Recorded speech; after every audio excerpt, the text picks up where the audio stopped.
नैब तरमीमी bill pay आपकी क्या राय है, और अगर फैसला नहीं आता तो फिर पीटीआई का अगला लाएअमल क्या होगा? देखिए, नैब तरमीमी बिल तो जो है वो इन चोरों ने जो खुद नैबज़दा थे, इन्होंने बैठ के उस पार्लियामेंट की कोई हैसियत ही नहीं है, जिसमें पाकिस्तान की सबसे बड़ी जमात ही नहीं है, वहाँ पे ना कोई अपोजिशन है। अपोजिशन में भी वो लोटे बैठे हैं जिनका ज़मीर इन्होंने करोड़ों रुपए में ख़रीदा। तो ये ख़ुद वो लोग हैं जो अमेरिका के आगे झुक गए, जो ग़ुलाम थे, जो गद्दार वतन हैं ये सारे।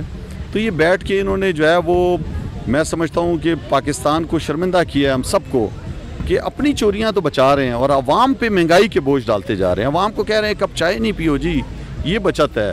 और ख़ुद आप देखें, वो क्राइम मिनिस्टर जो है वो प्राइम मिनिस्टर हाउस में बैठ के स्विमिंग पूल बना रहा है, और जो स्पीकर है कौमी असम्बली का, वो अपने घर के वॉशरूम तोड़ रहा है, चीज़ें तोड़ रहा है, नहीं बना रहा है।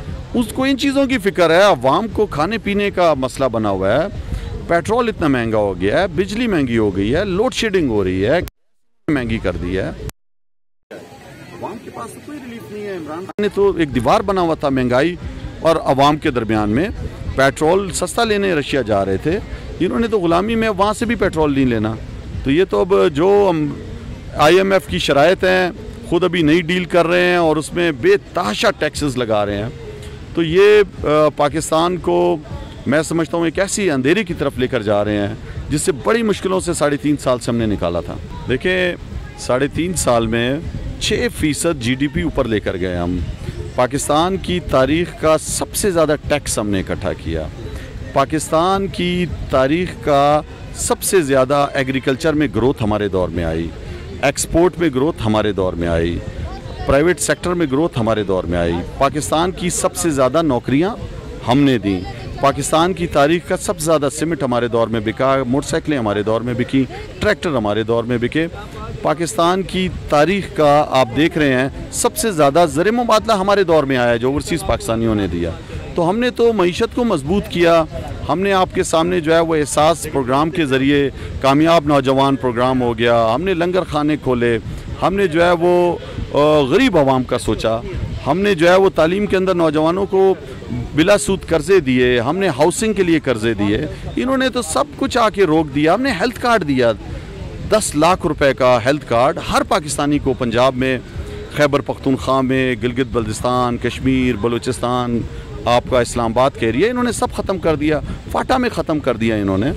तो तालीम, यकसा तालीमी निसाब हम लेके आए। इन्होंने तो आते साथ ही उस GDP को आप देखें, हमने डॉलर कंट्रोल में था, डॉलर बेकाबू हो गया इनके सामने, रुपए की कदर गिर गई है, महंगाई का जो बुरा हाल इन्होंने किया। हमने पेट्रोल रुका हुआ था जून तक, अभी भी देखें जून है और इन्होंने जो है वो 85 रुपये पेट्रोल, 120 रुपये डीजल बढ़ा दिया और बढ़ाने जा रहे हैं। अभी तो लीवी लगा दी है 50 रुपये इन्होंने, तो हर महीने ये 10 रुपये और 5-5 रुपये इनका प्लान है बढ़ाएंगे। सर, मेरा आखिरी क्वेश्चन आपसे ये कि अगर आपके फैसला हक में नहीं आता तो इमरान खान ने कहा हम इसे सुप्रीम कोर्ट में चैलेंज करेंगे, इस बारे में आपकी क्या हिकमत अमली है? बिल्कुल, नैब के इस ये जो अफसोसनाक इन्होंने किया है, ये जो अपने आप की खुद चोरियाँ बचा रही हैं, आवाम को रिलीफ नहीं दे रहे, अपने आप को रिलीफ दे रहे हैं, तो हम चैलेंज करेंगे इंशाल्लाह इसको। और हमारी पूरी कोशिश होगी कि नैब मजबूत हो। तमाम इदारे जो ये तो आते हैं इदारे ख़त्म कर देते हैं, हमारा है कि FIA, नैब, पुलिस, तमाम इदारे जो हैं वो अपने पैरों पे खड़े हों।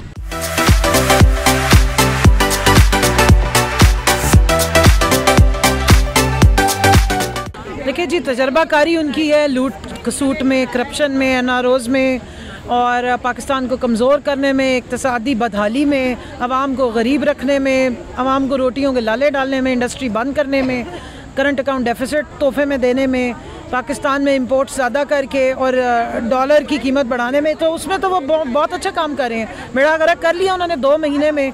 3.5 सालों में जितनी मेहनत से हमने संवारा था पाकिस्तान को, इकनॉमिक सर्वे बता रहा है, IMF की रिपोर्ट बता रही है, वर्ल्ड बैंक बता रहा है, ब्लूमबर्ग बता रहा है कि पाकिस्तान 6 से 7% सस्टेनेबल ग्रोथ रेट पे जा रहा था। अगले 10 साल की प्रोजेक्शंस थी, उन्होंने उसकी बर्बादी बुला दी है, क्योंकि वो करने यही आए थे। वो पाकिस्तान को हमेशा वीक करने आए हैं। उसके बदले में उन्होंने NRO 2 भी ले लिया।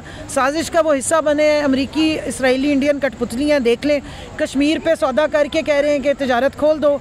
इसराइल को मानने की बातें शुरू हो गई हैं। अब मौलाना पता नहीं किधर गायब है आजकल, मौलाना डीजल का किसी को पता हो तो उसको जाके बता दो कि इसराइल तुम्हारी हुकूमत के दौरान में जिसके तुम हिस्सेदार हो, उसमें पीपल्स पार्टी का जो सेनेटर है मांडवी वाला, वो कह रहा है कि मान लेना चाहिए। हुसैन हक्कानी भी कह रहे हैं कि जी कश्मीर को छोड़ दें और इंडिया से ताल्लुकात बेहतर कर लें। तो ये बातें समझने की हैं कि इसी पे इनकी डील हुई है, इसी पे इनको NRO 2 मिला है। और ये पाकिस्तान की मईशत का तो इन्हें कभी भी ख्याल नहीं। जब कमज़ोर पाकिस्तान होता है तभी बैगर्स कांट बी चूज़र्स होगा।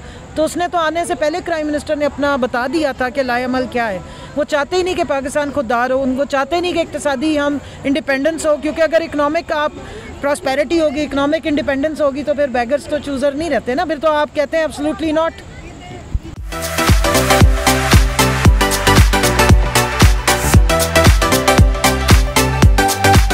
अस्सलाम वालेकुम जी। सबसे पहले तो मैं ये बात करूँगी कि ये कहते थे कि महंगाई मुकाम मार्च शुरू की इन्होंने और महंगाई ख़त्म करने आए हैं। ये महंगाई ख़त्म करने नहीं, ये अपने नैब के केस ख़त्म करने आए थे। जो इन्होंने नैब के, आप सोचिए, जो इन्होंने बिल में तरमीम की है, ये NRO 2 की तैयारी है। इन्होंने NRO 2 की पूरी तैयारी कर ली हुई है। और जो है ना, जिसमें इन्होंने पहला जो है इन्होंने तरमीम ये कराई है कि TT के थ्रू या ओवर कोई भी पैसे वहाँ से बाहर से आते हैं तो उसका जो है सबूत जो है वो नैब को खुद देना होगा, मुल्ज़िम नहीं देगा।